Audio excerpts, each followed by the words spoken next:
you don't want to be guessing that, but at the same time you need to ensure that your strategy is robust in the face of unforeseen technological change. So how do you do that? And I think that's a huge challenge. But the short answer is that the study members are very clear that there are technological changes which will affect the future, including those ones that you mentioned. I mean, the reason I ask is I don't see it in the scope, that's all. So, you know, I So we've been assured, Councillor, this will be picked up in the scope. Okay, thanks, Brett. Good, thank you for that. Councillor Clow. I don't have a question about spiders and snakes, I must admit. I thought that was a little bit out there. Following up from Councillor Quack's, one of the things was time. Do you think you're going to have enough time? Because we don't want this rushed. We want this to get right. So anyway, you've answered that. You talked about you're looking at the port and then you're building really the study from the inside out. National port strategy, we're struggling to get anything from the governments, I will say, you know, to get into this issues. How important do you and your group see a national port strategy as being crucial regards our port, New Zealand Inc., etc., etc.?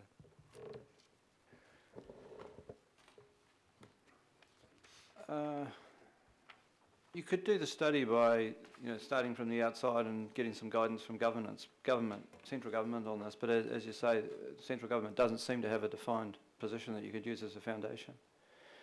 I could envisage that you found yourself in a situation sometime in the first quarter of next year where you came to understand that choosing amongst the options might involve issues of national or regional port strategy.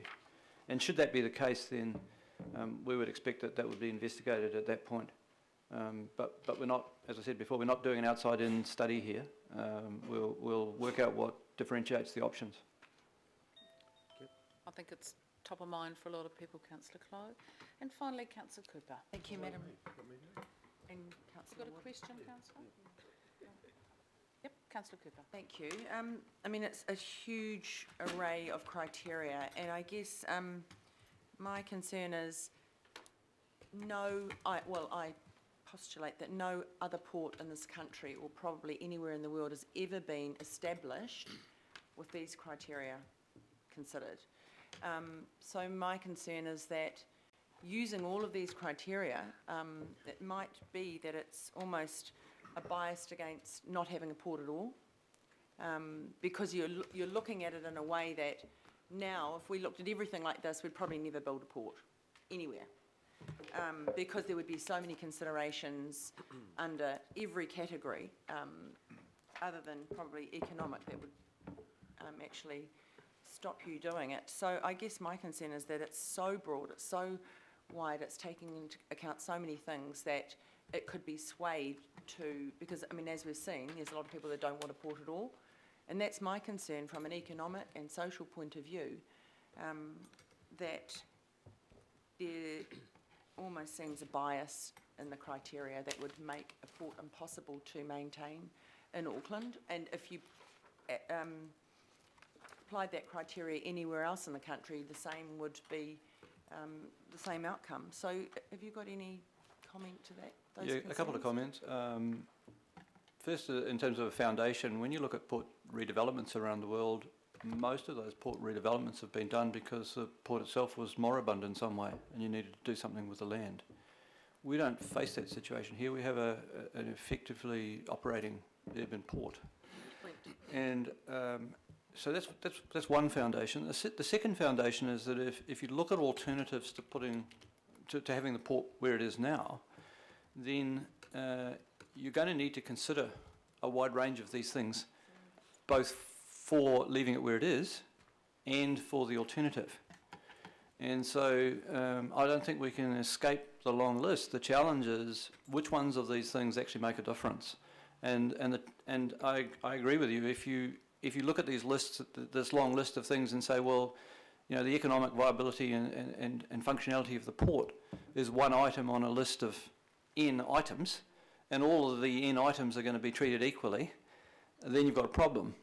But I think everyone in the consensus group understands that that's not the way that it should be looked at. and we will be working with the consultants to make sure that they understand that too.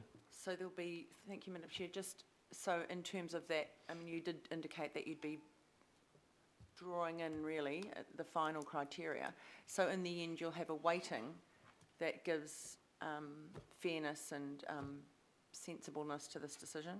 What we've done is we've tried to give the consultants as much guidance as we can about the nature of the problem and the nature of the recommendation that we want from them. But we've held back from trying to specify for them what their methodology should be. So I can't answer that question because we don't want to be prescriptive about that at this stage. Thank you. Thank you, Madam Chair. Thank you, councillor Cooper. Right, last question, councillor Wood. Thank you. Just in relation to those questions on the Ports of Auckland Limited and the market impacts, road, rail, motorways, waterways, page 22. And the elephant in the room here is Port of Tauranga. So my question is, are we in dialogue with Port of Tauranga, who they were very helpful, or they thought they were, when we were at the low point of our industrial actions in the 2011. They had a lot of advice. I just wonder, are we talking to them now, and is it an open kind of dialogue, or are they guarded because they're a public company? We have not talked with them so far. We understand that they are important to Auckland's port future. We also understand that they may have views that we should be canvassing, either facilitated by the consensus working group or via the consultants. But we're also conscious that there are some commercial issues in terms of the competitive nature that need to be navigated in that conversation. So the answer is not yet, but we intend to. So, and Kiwi Rail will be part of that discussion, obviously, who are very much hand in glove with Port of Tauranga. I think we'll be engaging with a range of parties, including Kiwi Rail. Whether we'll have a three-way conversation, that's something I can't answer. Okay. And the other one is, I mean, Jack might be able to answer this. Employment. Was Port Pro, are they involved in this happening? Sorry, I didn't get the name. Port Pro. Scab Union.